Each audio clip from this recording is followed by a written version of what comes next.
अगर भक्त का प्रेम सच्चा हो तो भगवान उसके लिए नंगे पांव दौड़े आते हैं। वही बात जब कन्हैया की हो तो कहने की क्या। अपने भक्तों के लिए वह न जाने कितने रूप धरते हैं और कितनी ही अनगिनत लीलाएं कर चुके हैं, जिनका प्रमाण हमारे धार्मिक ग्रंथों में मिलता है। ऐसी ही एक रोचक कथा है जब कन्हैया ने अपने भक्त के लिए एक अनोखा काम किया। तो आइए जानते हैं इस बारे में विस्तार से। पौराणिक कथा के अनुसार एक बार की बात है, किसी नगर में एक राजा ने एक मंदिर बनवाया जिसमें श्री कृष्ण की एक मूर्ति भी रखवाई, लेकिन उसकी कभी पूजा नहीं की। पूजा करने के लिए मंदिर में एक पुजारी को रखा गया। पुजारी नियमित कन्हैया जी को नहलाता और बड़ी ही श्रद्धा भाव से उनकी पूजा अर्चना करता। राजा भी रोज कान्हा जी के लिए एक फूलों की माला भेज देता था और जब वह दर्शन करने आता तो पुजारी उस माला को उतारकर राजा को पहना देता।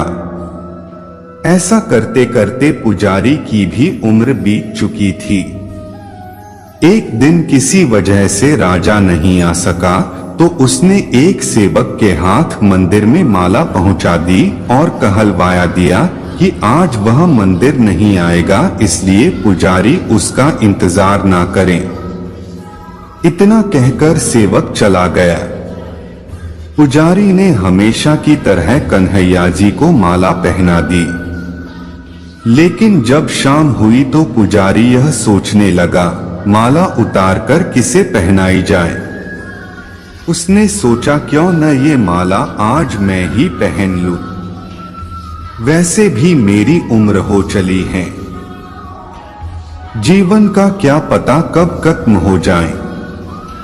इतना सोचकर पुजारी ने माला उतारकर अपने गले में डाल ली, लेकिन इतने में ही सेवक आ गया और उसने बताया कि राजा की सवारी मंदिर में पहुंचने वाली है।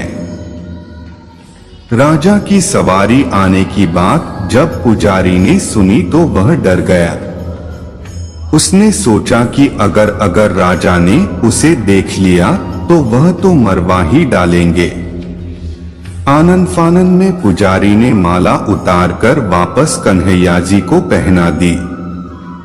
जैसे ही राजा अंदर आया तो हमेशा की ही तरह पुजारी ने माला कान्हा जी के गले से उतारकर राजा को पहना दी, लेकिन माला पर लगा सफेद बाल देखकर राजा समझ गए कि पुजारी ने यह माला स्वयं ही पहनी थी।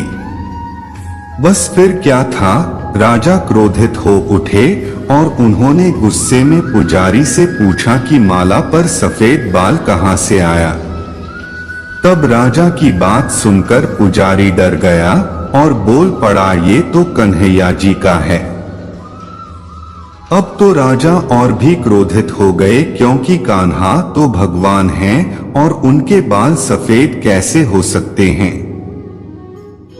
इसीलिए राजा ने फरमान सुना डाला कि कल श्रृंगार के समय राजा खुद आएंगे और देखेंगे सच में ही कान्हा जी का सफेद बाल है या पुजारी झूठ बोल रहा है।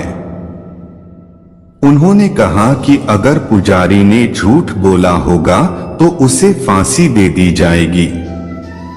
राजा का फरमान सुनकर पुजारी का बुरा हाल हो गया।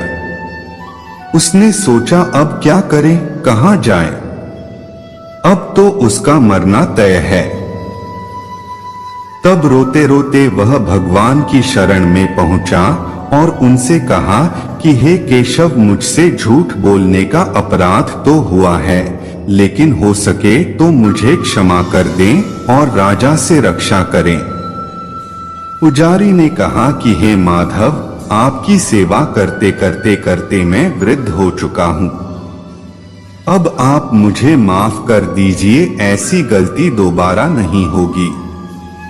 यही कहते कहते पुजारी की न जाने कब आंख लग गई और उसकी आंख तब खुली जब सुबह हो चुकी थी। उधर सुबह होते ही राजा भी आ गया और कहने लगा, आज कान्हा जी का श्रृंगार वह खुद करेगा। ऐसा कहकर जैसे ही राजा ने कान्हा जी का मुकुट उतारा तो देखा कि श्री कृष्ण के तो सारे बाल ही सफेद हैं। लेकिन राजा को फिर भी यकीन नहीं हुआ। उसे लगा कि फांसी के डर से पुजारी ने ही बालों को रंग दिया होगा।